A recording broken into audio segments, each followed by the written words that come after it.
Hi hello ಎಲ್ಲರಿಗೂ ನಮಸ್ಕಾರ. ಕಾಮನಬಿಲ್ಲು ಕಥಾಗುಚ್ಛ YouTube ಚಾನಲ್ಗೆ ಸ್ವಾಗತ. ಇನ್ನೂ ಯಾರೆಲ್ಲ ಈ ಚಾನಲ್ಗೆ ಸಬ್ಸ್ಕ್ರೈಬ್ ಮಾಡದೆ ಕತೆ ಕೇಳ್ತಾ ಇದ್ದೀರೋ ಪ್ಲೀಸ್ ಸಬ್ಸ್ಕ್ರೈಬ್ ಮಾಡಿ ಕತೆ ಕೇಳಿ.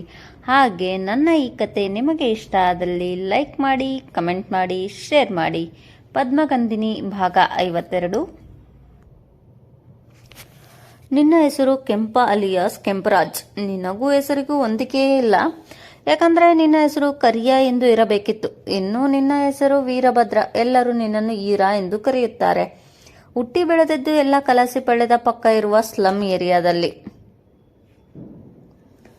ಚಿಕ್ಕ ವಯಸ್ಸಿನಲ್ಲಿ ಓದಿಗೆ ಎಳ್ಳು ನೀರು ಬಿಟ್ಟು ಇಬ್ಬರು ಕಳ್ಳತನಕ್ಕೆ ಇಳಿದ್ರಿ. ಹಾಗೆ ಕಳ್ಳತನ ಮಾಡುವಾಗ ಪೊಲೀಸಿನವರ ಕೈಗೂ ಸಿಕ್ಕಿ ಸ್ಟೇಷನ್ಗೂ ಕೂಡ ಹೋಗಿ ಬಂದಿದ್ದೀರಾ.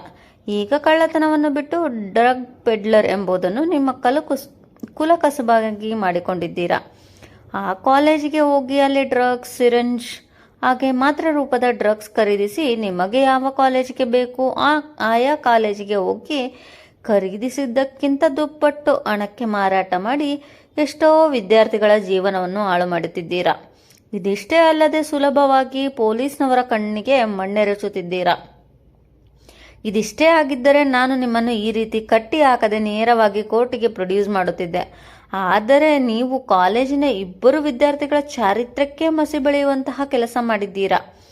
ಈಗ ನೀವಿಬ್ಬರು 2 ಕೇಸಿನಲ್ಲಿ ನನ್ನ ಕೈಗೆ ಸಿಕ್ಕಿ ಹಾಕಿಕೊಂಡಿದ್ದೀರಾ. ಒಂದೇ ಕಲ್ಲಿನಲ್ಲಿ 2 ಹಕ್ಕಿ ಹೊಡೆಯುತ್ತಿದ್ದೇನೆ. ನಿಜ ಹೇಳಿದರೆ ಶಿಕ್ಷೆ ಕಡಿಮೆ ಆಗುತ್ತದೆ. ಹೇಳಿ, ಆ ಫೋಟೋಗಳನ್ನು ನಿಮ್ಮ ಕೈಗೆ ಕೊಟ್ಟು ಕಾಲೇಜಿನ ಗೋಡೆಗೆ ಹಾಕಿ ಎಂದವರು ಯಾರು? ಅಪರಾಧಿಗಳು ಎದುರು ಕುರ್ಚಿಯ ಮೇಲೆ ಕಾಲು ಹಾಕಿ ಗಂಭೀರವಾಗಿ ಕುಳಿತು ಆದಿ ಮಾತನಾಡುತ್ತಿದ್ದರೆ ಅವನ ಕಂಚಿನ ಕಂಠದಿಂದ ಬರುತ್ತಿದ್ದಂತಹ ಧ್ವನಿಗೆ ಅಪರಾಧಿಗಳ ಎದೆ ನಡುಗುತ್ತಿತ್ತು. ಆದಿ ಆಡುತ್ತಿದ್ದಂತಹ ಒಂದೊಂದು ಮಾತಿಗೂ ಬೆವತು ಹೋಗುತ್ತಿದ್ದರು ಆ ಇಬ್ಬರು ಅಪರಾಧಿಗಳು. ಕಾಲೇಜಿನ ವಿಷಯ ಪೊಲೀಸಿನವರಿಗೆ ತಿಳಿದಿದೆ. ಆ ಫೋಟೋಗಳು ನಕಲಿ ಎಂದು ತಿಳಿದು ಇನ್ವೆಸ್ಟಿಗೇಷನ್ ಶುರು ಮಾಡಿದ್ದಾರೆ ಎಂದು ತಿಳಿಯುತ್ತಿದ್ದ ಹಾಗೆ ಆ ಅಪರಾಧಿಗಳು ಕರ್ನಾಟಕವನ್ನು ಬಿಟ್ಟು ಬೇರೆ ರಾಜ್ಯಕ್ಕೆ ಓಡಿ ಹೋಗಿದ್ದರು. ಆದಿ ಅಳವಡಿಸಿದಂತಹ ಸೀಕ್ರೆಟ್ ಕ್ಯಾಮೆರಾದಲ್ಲಿ ಇವರಿಬ್ಬರ ಫೋಟೋ ನೋಡಿ ಎಲ್ಲಾ ಸ್ಟೇಷನ್ಗಳಿಗೂ ಮೆಸೇಜ್ ಕೊಟ್ಟಿದ್ದರಿಂದ ಬೇರೆ ರಾಜ್ಯದಲ್ಲಿ ಪೊಲೀಸಿನವರ ಕೈಗೆ ಸೇರಿಸಿದ್ದರು ಈ ಇಬ್ಬರು ಅಪರಾಧಿಗಳು.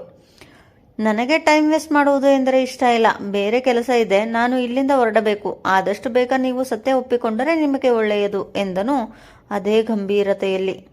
ನಿಜವಾಗಿಯೂ ನಮಗೆ ಏನು ಗೊತ್ತಿಲ್ಲ ಸರ್, ದಯವಿಟ್ಟು ನಮ್ಮನ್ನು ಬಿಟ್ಟು ಬಿಡಿ ಎಂದು ಇಬ್ಬರು ಅಪರಾಧಿಗಳು ಕಣ್ಣೀರಿಡುತ್ತಾ ಗೋಳಾಡಿದರು. ವಾವ್, ತುಂಬ ಚೆನ್ನಾಗಿ ನಾಟಕ ಆಡ್ತೀರಾ. ನಿಮ್ಮ ಮಾತುಗಳನ್ನು ಯಾರಾದರೂ ಅಮಾಯಕರು ಕೇಳಿದರೆ ನಿಮ್ಮದು ಏನು ತಪ್ಪೇ ಇಲ್ಲ ಎಂದು ನಂಬುತ್ತಾರೆ. ಆದರೆ ನಿಮ್ಮ ಮಾತನ್ನು ನಂಬುವಷ್ಟು ಮೂರ್ಖ ನಾನಲ್ಲ. ಕಳ್ಳರು ಯಾವತ್ತೂ ನಾನು ಕಳ್ಳ ಎಂದು ಒಪ್ಪಿಕೊಳ್ಳುವುದಿಲ್ಲ ಎಂದು ನನಗೂ ಗೊತ್ತು ಎಂದವನು ಹಿಂದೆ ನಿಂತಿದ್ದ ಒಬ್ಬ SI ಇಬ್ಬರು ಪಿಸಿಗಳೆಡೆಗೆ ನೋಟ ಹೊರಿಸಿ ಕೈ ಚಾಚಿದನು. ಆದಿ ಕೈ ಚಾಚಿದ ಹಸ್ತ ನೀಡಿದ್ದನ್ನು ಅರ್ಥ ಮಾಡಿಕೊಂಡ SI ಅವನ ಕೈಗೆ ಪಿಸ್ತೂಲ್ ನೀಡಿದ್ದರು. ಪಿಸ್ತೂಲ್ ತೆಗೆದುಕೊಂಡವನೇ ನೇರವಾಗಿ ಒಬ್ಬನ ಹಣೆಗೆ ಹಿಡಿದು, ಈಗ ನೀವು ನಿಜ ಹೇಳಿಲ್ಲ ಅಂದರೆ ಇಲ್ಲಿಗೆ ನಿಮ್ಮಿಬ್ಬರ ಹೆಣ ಉರುಳುತ್ತದೆ. ನಮ್ಮ PC ಮೇಲೆ ಹಲ್ಲೆ ಮಾಡಿ ತಪ್ಪಿಸಿಕೊಳ್ಳಲು ಪ್ರಯತ್ನ ಮಾಡಿದರು. ನಮ್ಮ PC ಅವರ ಆತ್ಮರಕ್ಷಣೆಗಾಗಿ ನಿಮ್ಮ ಮೇಲೆ ಗುಂಡು ಹಾರಿಸಿದ್ದಾರೆ ಎಂದು ನಾನು ಒಂದೇ ಒಂದು ಸ್ಟೇಟ್ಮೆಂಟ್ ಕೊಟ್ಟರೆ ಕಾನೂನು ನಮ್ಮನ್ನು ಇನ್ನೇನು ಕೇಳುವುದೇ ಇಲ್ಲ. ಅದಕ್ಕೆ ನಿಜ ಹೇಳುವುದೇ ಬೆಟರ್. ಹೇಳಿ, ನಿಮಗೆ ಡ್ರಗ್ಸ್ ಸಪ್ಲೈ ಮಾಡುವವರು ಯಾರು? ಆ ಫೋಟೋಗಳನ್ನು ಕಾಲೇಜಿನಲ್ಲಿ ತೂಗು ಹಾಕಲು ಯಾರು ಹೇಳಿದ್ದು ಎಂದನು. ತಮ್ಮ ಹಣೆಯ ಬಳಿ ಗುರಿ ಇಟ್ಟ ಆದಿಯನ್ನು ನೋಡಿದ ಅಪರಾಧಿಗಳು ಇನ್ನೂ ಹೆದರಿ, ದಯವಿಟ್ಟು ನಮ್ಮನ್ನು ಬಿಟ್ಬಿಡಿ ಸರ್, ನಿಜ ಹೇಳುತ್ತೇವೆ ಎಂದನು. ಮತ್ತೆ ಕುರ್ಚಿಯ ಮೇಲೆ ಕುಳಿತವನು ಪಿಸ್ತೂಲನ್ನು ತನ್ನ ಮುಖದ ಮೇಲೆ ಹಿಡಿಯುತ್ತಾ ಹೇಳಿದನು, ಸರ್, ನಿಜವಾಗಿಯೂ ಡ್ರಗ್ಸ್ ಅಲ್ಲಿಗೆ ಯಾರು ಸಪ್ಲೈ ಮಾಡುತ್ತಾರೆ ಎಂದು ನಮಗೆ ಗೊತ್ತಿಲ್ಲ. ಆದರೆ ನಾವು ತೆಗೆದುಕೊಳ್ಳುವುದು ಚಿಟ್ಟಿ ಎನ್ನುವವನ ಬಳಿ. ಅವನು ಎಲ್ಲಿರುತ್ತಾನೆ ಎಂದು ಗೊತ್ತಿಲ್ಲ. ಅವನು ಸಿಗುವುದು ಇದೊಂದೇ ಕಾಲೇಜಿನ ಬಳಿ ಎಂದನು. ಚಿಟ್ಟಿ ಎಂದುಕೊಂಡವನು, ಓಕೆ, ನಿಮಗೆ ಆ ಫೋಟೋ ಕೊಟ್ಟವರು ಯಾರು ಹೇಳಿ ಎಂದನು. ಸರ್, ಈಗ ನಾವು ಅವನ ಹೆಸರು ಹೇಳಿದರೆ ಅವನು ನಮ್ಮನ್ನು ಜೀವ ಸಹಿತ ಉಳಿಸುವುದಿಲ್ಲ ಎಂದು ಹೆದರುತ್ತಲೇ ಒಬ್ಬ ಹೇಳಿದನು.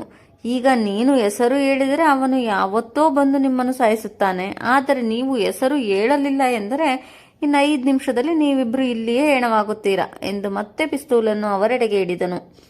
ಆದಿಯ ಮಾತಿಗೆ ಹೆದರಿದವನು, ನಮಗೆ ಫೋಟೋಗಳನ್ನು ಅಲ್ಲಿ ತೂಗು ಹಾಕಲು ಹೇಳಿದ್ದು ಅದೇ ಕಾಲೇಜಿನಲ್ಲಿ ಓದುತ್ತಿರುವ ನಂದಿ ಎಂದು ಇಬ್ಬರು ಬಾಯ್ಬಿಟ್ಟಿದ್ದರು. ಆದಿಯ ಅನುಮಾನ ನಿಜವಾಗಿತ್ತು. ಧ್ರುವ ಈ ಕೆಲಸ ಮಾಡಿರುವುದಿಲ್ಲ ಎಂದ ಮೇಲೆ ನಂದಿ ಎಂಬುದನ್ನು ಚೆನ್ನಾಗಿ ಅರಿತಿದ್ದನು ಅವನು. ಇನ್ಸ್ಪೆಕ್ಟರ್, ಇವರಿಬ್ಬರನ್ನು ಸೆಲ್ ಒಳಗಡೆ ಹಾಕಿ ಎಂದು ಹೇಳಿ ಅಲ್ಲಿಂದ ಹೊರಟಿದ್ದನು. ಏನು ಗೊತ್ತಾ ಅಂಕಲ್, ನಮ್ಮ ಮನೆಯಲ್ಲಿ ನನಗೆ ಹುಷಾರಿಲ್ಲ ಎಂದರೂ ಸಹ ಒಂದು ದಿನವೂ ನಾನು ಹೀಗೆ ಬೆಡ್ ರೆಸ್ಟ್ ಮಾಡುತ್ತಿರಲಿಲ್ಲ. ನನಗೆ ಎಷ್ಟೇ ಜ್ವರ ಬಂದು ಸುಸ್ತಾಗಿದ್ರೂ ಸಹ ಕೆಲಸ ಮಾಡಲೇಬೇಕಿತ್ತು. ನಾನಿದ್ರೆ ನಮ್ಮ ಅಜ್ಜಿ ಏನೂ ಮಾಡುವುದಿಲ್ಲ. ಹಾಗಾಗಿ ತುಂಬ ಚಿಕ್ಕಂದಿನಲ್ಲಿಯೇ ಅಡುಗೆ ಮಾಡುವುದನ್ನು ಕಲಿತೆ. ಆದರೆ ನೀವು ಮಲಗಿಸಿದ್ದಲ್ಲಿ ಮಲಗಿಸಿ ಮಗುವನ್ನು ಆರೈಕೆ ಮಾಡುವ ರೀತಿ ಮಾಡುತ್ತಿದ್ದೀರಾ. ನಿಮ್ಮ ಈ ಋಣವನ್ನು ನಾನು 7 ಜನ್ಮಕ್ಕೂ ತೀರಿಸಲು ಸಾಧ್ಯವಾಗುವುದಿಲ್ಲ ಎಂದು ಭಾವುಕಳಾಗಿಯೇ ಹೇಳಿದಳು. ಪುಟ, ಹಾಗೆಲ್ಲ ಯಾಕೆ ಮಾತನಾಡ್ತೀಯಾ?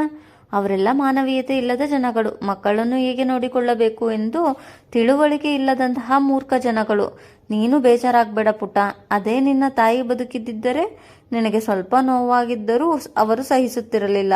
ಹೆಜ್ಜೆ ಹೆಜ್ಜೆ ನಿನ್ನನ್ನು ಜೋಪಾನ ಮಾಡುತ್ತಿದ್ದರು ಎಂದು ದತ್ತಾತ್ರೇಯ ಅವರು ಹೇಳುತ್ತಿದ್ದ ಹಾಗೆಯೇ ಕಾಳಜಿ ಎಂದುಕೊಂಡು ಒಳಗೊಳಗೆ ತನಗೆ ತಾನೇ ವ್ಯಂಗ್ಯವಾಗಿ ನಕ್ಕವಳು. ಆ ರೀತಿ ಅವರಿಗೆ ನನ್ನ ಮೇಲೆ ಪ್ರೀತಿ ಕಾಳಜಿ ಇದ್ದಿದ್ದರೆ ನನ್ನನ್ನು ಬಿಟ್ಟು ಹೋಗುತ್ತಿರಲಿಲ್ಲ ಅಂಕಲ್. ಅವರು ಸತ್ತು ಹೋಗಿದ್ದಾರೆ ಎಂದು ನೀವು ತಿಳಿದಿದ್ದಾರ. ಆದರೆ ಅವರು ಸತ್ತಿಲ್ಲ. ನನ್ನನ್ನು ಎತ್ತು ನನಗೂ ಅವರಿಗೂ ಸಂಬಂಧ ಇಲ್ಲ ಎನ್ನುವಂತೆ ನನ್ನನ್ನು ಬಿಟ್ಟು ಬೇರೊಬ್ಬರ ಜೊತೆ ಓಡಿ ಹೋಗಿದ್ದಾರೆ. ಈ ವಿಷಯವನ್ನು ನಿಮ್ಮಿಂದ ನಾನು ಮುಚ್ಚಿಟ್ಟಿದ್ದೇನೆ ಎಂದು ಮನದಲ್ಲಿ ಹೇಳಿಕೊಂಡಿದ್ದಳು. ಪುಟ್ಟ, ನಿನಗೆ ಗೊತ್ತಾ, ನಮ್ಮ ಆದಿಗೆ ಅವನ ಅಪ್ಪ ಅಮ್ಮನ ನೆನಪು ಬಾರದ ಹಾಗೆ ಸಾಕಿದ್ದೇನೆ. ನನಗೆ ಅವನಿಗೆ ನಾನು ಅಷ್ಟೇ ಎಂದರೆ, ಅಂಕಲ್, ಅವರು ಕೂಡ ನಿಮ್ಮನ್ನು ಅಷ್ಟೇ ಪ್ರೀತಿಸುತ್ತಾರೆ. ನೀವೆಂದರೆ ಅವರಿಗೆ ತುಂಬ ಇಷ್ಟ. ನಿಮಗೆ ಹುಷಾರಿಲ್ಲದೆ ಇದ್ದಾಗ ನನಗೂ ತಿಳಿಯಿತು ಎಂದಳು.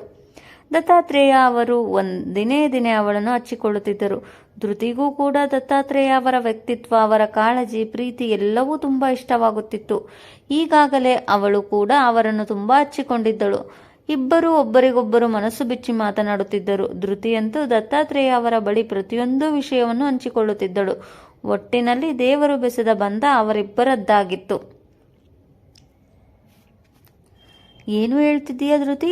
ಬೆಂಗಳೂರಿಗೆ ಹೋದ ಮೇಲೆ ಇಷ್ಟೆಲ್ಲ ಆಗಿದೆ. ನನಗೆ ಒಂದು ಮಾತು ಕರೆ ಮಾಡಿ ಹೇಳಲು ಆಗಲಿಲ್ವಾ ನಿನಗೆ? ನನ್ನನ್ನು ಆಗಲೇ ಮರೆತು ಬಿಟ್ಟಿದ್ದೀಯಾ ನೀನು? ಹೊಸ ಗೆಳತಿ ಸಿಕ್ಕ ಮೇಲೆ ಹಳೆ ಗೆಳತಿ ಯಾಕೆ ಹೇಳು ನಿನಗೆ ಎಂದು ಗೆಳತಿಯ ಜೊತೆ ಹುಸಿ ಮುನಿಸು ತೋರಿದಳು ಚರಿತಾ. ಹಾಗೆಲ್ಲ ಮಾತನಾಡಬೇಡ ಚರಿತಾ. ನಾನು ಕೂಡ ನಿನಗೆ ತುಂಬ ಸಲ ಕಾಲ್ ಮಾಡಬೇಕು ಎಂದು ಯೋಚಿಸಿದೆ. ಆದರೆ ನೀನು ಕೂಡ ಬ್ಯುಸಿ ಇರ್ತೀಯ, ತುಂಬ ಹೊತ್ತು ಮಾತನಾಡಲು ಆಗುವುದಿಲ್ಲ ಎಂದು ಸುಮ್ಮನಿದ್ದೆ. ಅದಕ್ಕೆ ಅಲ್ವಾ ಇವತ್ತು ನಾನೇ ಕಾಲ್ ಮಾಡಿದ್ದು ಎಂದಳು.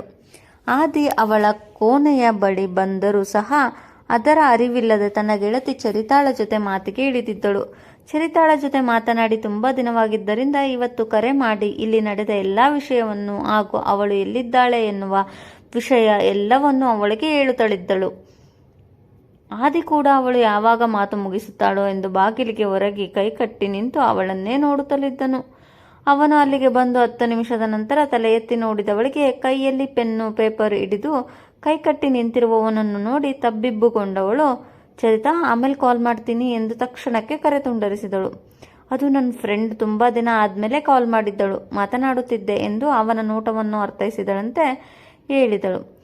ಮಾತನಾಡು, ನಾನು ಏನನ್ನೂ ಹೇಳಲಿಲ್ಲವಲ್ಲ ಎಂದು ಹೇಳುತ್ತಾ ಅವಳ ಬಳಿಗೆ ಬಂದನು. ನಿನ್ನ ಗೆಸ್ ಸರಿಯಾಗಿದೆ ಧೃತಿ. ನಿಮ್ಮಿಬ್ಬರ ಫೋಟೋವನ್ನು ಅಲ್ಲಿ ಹಾಕಿಸಿರುವುದು ನಂದಿ ಎನ್ನುತ್ತಿದ್ದ ಹಾಗೆ ಆ ನಂದಿಯ ಮೇಲೆ ಇವಳ ಕೋಪ ದುಪ್ಪಟ್ಟಾಗಿತ್ತು. ತಲೆಮರೆಸಿಕೊಂಡಿದ್ದಂತಹ ಆ ಹುಡುಗರು ಸಿಕ್ಕಿದ್ದಾರೆ. ಎಲ್ಲವನ್ನು ಮಾಡಿಸಿದ್ದು ಆ ನಂದಿಯೇ ಎಂದು ಹೇಳಿಕೆ ಕೊಟ್ಟಿದ್ದಾರೆ.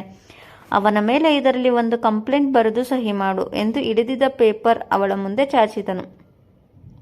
ಓದುವ ಹುಡುಗರು ಚೆನ್ನಾಗಿ ಓದಿ ತಮ್ಮ ಮುಂದಿನ ಭವಿಷ್ಯವನ್ನು ರೂಪಿಸಿಕೊಳ್ಳುವುದನ್ನು ಬಿಟ್ಟು ಈ ರೀತಿ ಅಡ್ಡದಾರಿ ಹಿಡಿದು ತಮ್ಮ ಭವಿಷ್ಯವನ್ನೇ ಹಾಳು ಮಾಡಿಕೊಳ್ಳುತ್ತಾರೆ. ಹೀಗೆ ಮಾಡುವುದರಿಂದ ಅವನಿಗೆ ಏನು ಸಿಕ್ಕಿತು? ಧೃತಿ, ಧ್ರುವ ಇಬ್ಬರಿಗೂ ಅವಮಾನ ಮಾಡಲು ಹೋಗಿ ಈಗ ಅವನೇ ತೊಂದರೆಗೆ ಸಿಲುಕಿಕೊಂಡಿದ್ದಾನೆ ಎಂದು ಆದಿಯ ಮಾತನ್ನು ಕೇಳಿಸಿಕೊಂಡಂತಹ ದತ್ತಾತ್ರೇಯ ಅವರು ಹೇಳುತ್ತಲೇ ಒಳಬಂದಿದ್ದರು. ಅಂಥವರು ಓದಲು ಕಾಲೇಜಿಗೆ ಬರುವುದಿಲ್ಲ ಮಾವ. ಮೋಜು ಮಸ್ತಿಗೋಸ್ಕರ, ಅವರ ಪ್ರೆಸ್ಟೀಜನ್ನು ಉಳಿಸಿಕೊಳ್ಳುವುದಕ್ಕೋಸ್ಕರ ಕಾಲೇಜಿಗೆ ಬರ್ತಾರೆ. ಎಲ್ಲವೂ ದುಡ್ಡಿನ ಮದ, ಏನೂ ಮಾಡಲು ಆಗುವುದಿಲ್ಲ ಎಂದು ಆದಿ ಹೇಳುತ್ತಿದ್ದ ಹಾಗೆ, ಆದಿ, ಕಂಪ್ಲೇಂಟ್ ಬರೆಸುತ್ತಿದ್ದೀಯಲ್ಲ, ಈಗಲೇ ಅವನನ್ನು ಅರೆಸ್ಟ್ ಮಾಡುತ್ತೀಯಾ ಎಂದರು. ಇಲ್ಲ ಮಾವ, ಈಗ ಅರೆಸ್ಟ್ ಮಾಡುವುದಿಲ್ಲ. ಯಾವ ಕಾಲೇಜಿನಲ್ಲಿ ಇವಳಿಗೆ ಅವಮಾನ ಮಾಡಿದನೋ ಅದೇ ಕಾಲೇಜಿನಲ್ಲಿ ಅವನಿಗೂ ಕೂಡ ಅವಮಾನವಾಗಬೇಕು. ತಾನು ಮಾಡಿದ್ದು ತಪ್ಪು ಎಂದು ಅರಿವಾಗಿ ತನಗೆ ತಾನೇ ಪಶ್ಚಾತ್ತಾಪ ಪಡಬೇಕು. ಇನ್ನೆಂದು ಈ ರೀತಿಯ ಕೆಲಸಕ್ಕೆ ಕೈ ಹಾಕಬಾರದು ಎನ್ನುವ ಮನವರಿಕೆಯಾಗಬೇಕು ಅವನಿಗೆ. ಇದರಲ್ಲಿ ಧೃತಿಯದ್ದು ಏನು ತಪ್ಪಿಲ್ಲ ಎಂದು ಕಾಲೇಜಿನಲ್ಲಿ ಇರುವ ಎಲ್ಲರಿಗೂ ತಿಳಿಯಬೇಕು. ಹಾಗಾಗಿ ಅವನನ್ನು ನಾಳೆ ಕಾಲೇಜಿನಲ್ಲಿ ಅರೆಸ್ಟ್ ಮಾಡುತ್ತೇನೆ ಎಂದನು. ಆದಿಯ ಮಾತು ದತ್ತಾತ್ರೇಯ ಅವರಿಗೂ ಕೂಡ ಸರಿ ಎನಿಸಿತು. ನಂದಿಯ ಕೇಸು ಶುರುವಾಗಿ ಆದಿ ಯಾರದ್ದೋ ಜೊತೆ ಕರೆಯಲ್ಲಿ ಮಾತನಾಡುತ್ತಿದ್ದನು. ದತ್ತಾತ್ರೇಯ ಅವರು ಸೋಫಾ ಮೇಲೆ ಒಂದು ಪುಸ್ತಕ ಹಿಡಿದು ಕುಳಿತಿದ್ದರು. ಅಷ್ಟರಲ್ಲಿ ಮನೆಯ ಕರೆಗಂಟೆಯ ಸದ್ದಾಗಿತ್ತು. ಯಾರು ಬಂದಿರುವುದು ಎಂದು ಯೋಚಿಸುತ್ತಲೇ ಹೋಗಿ ಬಾಗಿಲು ತೆರೆದವರು ಅಲ್ಲಿ ನಿಂತಿರುವವಳನ್ನು ನೋಡಿ ಗೊಂದಲದಲ್ಲಿಯೇ ಯಾರಮ್ಮ ನೀನು ಎಂದರು. ಆಗಲೇ ಎದುರಿ ನಿಂತಿರುವವಳ ಬಾಯಿಂದ ಮಾತೇ ಹೊರಡಲಿಲ್ಲ. ಸರ್, ಅದು ಅದು ಎನ್ನುತ್ತಿರುವಾಗಲೇ ದತ್ತಾತ್ರೇಯ